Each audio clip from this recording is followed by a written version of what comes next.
You lock your doors on Halloween night. But you never really check who's watching from the dark.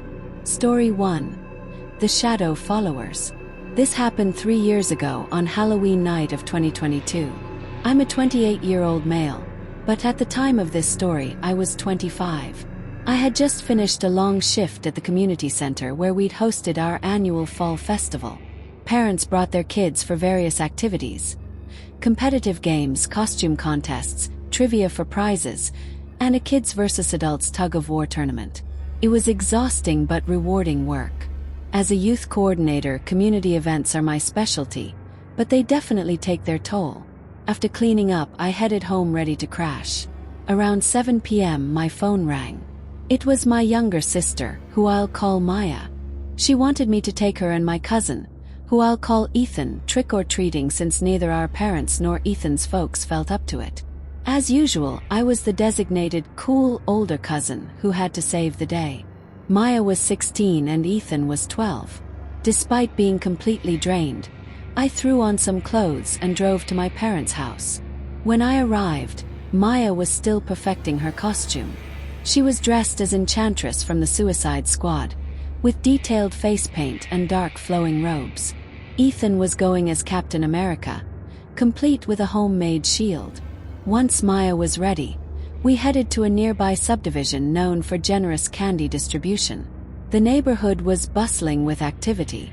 Everyone we encountered was friendly, with bowls overflowing with treats. One elderly couple was giving out full-sized candy bars and hot chocolate, explaining they preferred to give kids something warm on chilly Halloween nights. We passed many other trick-or-treaters, some complimenting Maya and Ethan's impressive costumes. As we reached the last house on the street, we began the 10-minute walk back to where I'd parked. The neighborhood had quieted considerably, with fewer people still out. That's when I noticed something unsettling across the street. A figure standing motionless in the shadows of a darkened yard. I've always been observant of my surroundings, so even in the dim lighting, I spotted them. The person wore all black clothing with what appeared to be a hooded cloak and some kind of mask covering their face. I couldn't determine if it was a man or woman, but they seemed to be watching us intently. "Stay close to me," I told Maya and Ethan quietly. "There's someone suspicious across the street. Look, but don't stare." I wanted them to be aware without drawing attention to ourselves. Ethan laughed, thinking it was just someone trying to scare people. Maya, however, looked genuinely concerned. She knew I carried pepper spray and a taser for self-defense during late community events, so she understood my concern was serious. Ethan, being younger, had no idea. As we continued walking, the figure remained in place, seemingly still watching us. We were approaching my car when I heard heavy footsteps behind us, boots striking the pavement rhythmically. I glanced back and saw the same person following us, now close enough to see more details. They wore tactical boots, black pants tucked into them, and some kind of tactical vest over their dark clothing. Their face was completely covered by what looked like a full black ski mask. This elevated the situation significantly. People dressed like that usually mean business. "They're following us," I whispered to Maya and Ethan. "Listen carefully. Don't stop walking, don't look back. Just keep moving toward the car." I focused on Ethan as I spoke, knowing he might not grasp the seriousness of our situation. We continued walking with occasional glances behind us. The person maintained the same distance, still following. When we reached my car, they were still approaching. That's when I made a split-second decision. I pulled my taser from my pocket and aimed it at them. "Why are you following us?" I demanded. The person raised their hands slowly, as if surprised by my action, then removed their mask. It was a woman who appeared to be in her late 30s. She didn't answer my question, just stared blankly. "Why are you following us?"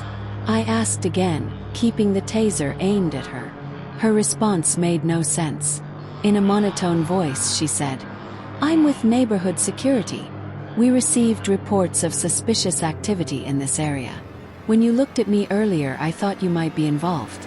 I'd suggest lowering that weapon before I report you for threatening a security officer." I hesitated but lowered my taser. I didn't want to escalate the situation further, but her story didn't add up. Why would security personnel be standing in a dark yard facing away from the house they were supposedly monitoring? Why would they follow us for simply looking at them? And why the tactical gear and cloak? These questions raced through my mind as I asked, if you're with security, why the tactical gear? And what's with the cloak? She didn't answer. Instead, her expression changed to something unsettling, a mix of irritation and calculation. Maya and Ethan remained silent throughout. Then she smiled chillingly and said, if you didn't have that weapon, this night would have ended very differently for you. As she finished speaking, I noticed 4 figures emerging from between nearby houses, all dressed similarly in tactical gear but without cloaks. 3 men and 1 woman. Get in the car, I told Maya and Ethan urgently, keeping my eyes on the group. Once they were inside, I jumped in and sped away. As I drove off, the woman was still smiling, while the others had blank, emotionless expressions. The ride home was silent. I'm sure the kids were in shock like I was. After dropping them off and ensuring they got inside safely, I returned home to process what had happened. Why had they targeted us? The neighborhood had been full of people. What made us special? A few days later, I received a text from an unknown number. Just a photo of my car parked outside my apartment building. I contacted the police and reported the Halloween incident. They took a statement but said they couldn't investigate further without a direct threat. Curious, I returned to the neighborhood and knocked on the door of the house where I'd first seen the woman. A man in his 40s answered. When I asked if they'd had any security issues on Halloween, he looked confused and said no, mentioning he'd gone to bed early. I already knew the security story was false, but I needed to confirm it. Somehow, these people had my phone number and knew where I lived. Were they watching me before that night? Was my being armed the only thing that prevented something terrible? These thoughts haunted me for months. I eventually sought therapy and installed a security system to feel safe again. I haven't been contacted by any unknown numbers since, and nothing else has happened. 3 years later, I still think about that night. If there's one thing I want people to take from this, it's to always be aware of your surroundings. You never know who might be watching. Stay safe and protected. Story 2: The Woods Watcher. I'm confident this happened when I was 13 years old. From something terrible. It was Halloween, and my family was staying at a small mountain resort about 2 hours from our home. My parents wanted to try something different instead of our usual neighborhood trick-or-treating. The resort was hosting a Halloween weekend with activities, games, and a spooky forest walk. It wasn't a large place. Maybe 15 cabins scattered around a main lodge, with a small lake and open fields where they'd set up games. Dense woods surrounded the entire property. During daylight, it looked peaceful, but after dark, the forest took on an ominous quality. We arrived early afternoon. I remember the smell of pine needles and caramel apples in the air as we entered our cabin. Kids were already running around in costumes despite it being hours before sunset. My parents mentioned the forest walk started at 7:30, with games beforehand. I went to explore while they unpacked. They had various game booths, ring toss, costume contest, pumpkin decorating. Everything was adorned with orange lights and fake cobwebs. I met another kid there named Alex, who was about my age and wearing a zombie costume. He and his parents were staying in the cabin next to ours. We played several games together and collected quite a bit of candy. Around 7:15, we saw families gathering near the forest trail entrance. The walk was guided by staff members carrying lanterns. About 25 of us joined the group. The guides wore werewolf masks, and other staff dressed as various creatures would jump out during the walk to startle people. The walk started out fun. The path was illuminated by lanterns and occasional colored lights. As we moved deeper into the woods, costumed staff would appear from behind trees or jump out from the shadows. Most people screamed and then laughed. It felt like a typical Halloween attraction until about halfway through. We entered a particularly dark section of the trail. The guide slowed the group, and I glanced toward the edge of the forest on my right. That's when I saw a man standing just beyond the lantern light. He clearly wasn't part of the walk. His clothing didn't match the theme. From what I could see, he wore a dark jacket, jeans, and a baseball cap pulled low.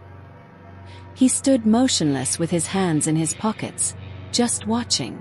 At first, I thought he might be staff taking a break, but he wasn't doing anything, just observing. At one point, I felt his eyes on me, though I couldn't see them clearly in the shadows. I looked around to see if anyone else noticed, but everyone seemed focused on the trail ahead. When I looked back, he remained in the exact same position. I tried to ignore him for the rest of the walk, but his presence unsettled me. When the walk ended and everyone returned to the main area, I glanced back toward the woods. He was gone. I didn't mention it to anyone right away, thinking I might have overreacted. We returned to the lodge area where more games and food were available. My parents sat by a large fire pit while Alex and I continued collecting candy. Everything seemed normal again. About an hour later, I saw the man again. Alex and I were near the snack table when I noticed someone standing at the edge of the clearing near the tree line. It was the same man about 40 feet away, watching from the shadows. Despite the crowd, his solitary presence felt wrong. My stomach tightened when I realized he was looking in our direction. I tried to see his face better, but the lighting made it difficult. I could make out a short beard and what looked like a sports logo on his cap. I nudged Alex and pointed him out. "Maybe he works here," Alex suggested. "He was in the woods during the walk too," I replied. Alex shrugged. "Maybe he's just a dad." I wanted to believe that, but he wasn't interacting with anyone, just standing there observing. A few minutes later, when I looked again, he had disappeared. Around 9:30, most younger children had returned to their cabins. The event was winding down, but Alex and I still had energy. We decided to walk along the edge of the forest before heading in. There was a path behind the cabins that led into the woods. Alex suggested we go a short way in to do something spooky before the night ended. I didn't want to go too far, but we had flashlights, and I didn't want to seem scared, so we walked down the path together. The farther we went, the quieter it became. The sounds from the resort faded until only our footsteps on the dirt path remained. We'd gone maybe 300 feet when we stopped near a small clearing. An old weathered sign on a tree read, "Private property, no trespassing." We started throwing small rocks at the sign, pretending to be brave. Then we both heard footsteps. Heavy, deliberate footsteps coming from behind us on the path. We froze and turned around. "Probably another kid," Alex whispered. But it didn't sound like a child. Whoever it was walked with the weight of an adult. I aimed my flashlight down the path, but the beam only reached so far. The footsteps stopped. For several seconds, complete silence. Then a voice spoke. "Hey there, boys." It was a man's voice, calm but somehow threatening. Alex looked at me, and I could tell he realized the same thing I did. It was the man from earlier. He stepped just into the edge of my flashlight beam, same dark jacket and cap. "What are you two doing out here?" he asked. "You like candy?" Neither of us responded. He pulled something from his pocket. I could see the familiar orange wrapper of a Reese's cup. "I have plenty more in my cabin," he said. "Come on, I'll give you some." Alex took a step back, his face pale. The man moved closer. "No need to be scared. It's Halloween. I'm just giving out candy. I saw you boys on the forest walk earlier." When he said that, my stomach dropped. I grabbed Alex's arm and whispered, "Run!" We both turned and sprinted down the path toward the resort. I could hear him behind us for a moment, his footsteps pounding as he gave chase. I didn't dare look back. My heart hammered against my ribs. The path seemed longer than before. When we finally reached the edge of the woods, I could see the lights from the resort again. I yelled for help as we burst from the trees toward the people gathered near the fire pit. Several adults turned toward us, startled. We didn't stop until we reached the safety of the group. I turned around expecting to see the man, but the path was empty. My parents rushed over asking what happened. I explained everything. The man watching me on the walk, seeing him near the trees, and then following us into the woods. Alex confirmed everything. My dad and another man grabbed flashlights and went to check the path, but found no one. Resort staff searched too, but he had vanished. They called local police to report the incident. Officers arrived about 30 minutes later and took statements from us and our parents. They searched the area and notified nearby cabins to be vigilant. That night, my parents wouldn't let me out of their sight. We stayed in our cabin with the door locked. I couldn't sleep for hours. Every sound outside made me jump. The next morning, police returned and told us they'd searched the property but found no one matching the description. No vehicles had been reported missing, and no one fitting that man's description had checked into the resort.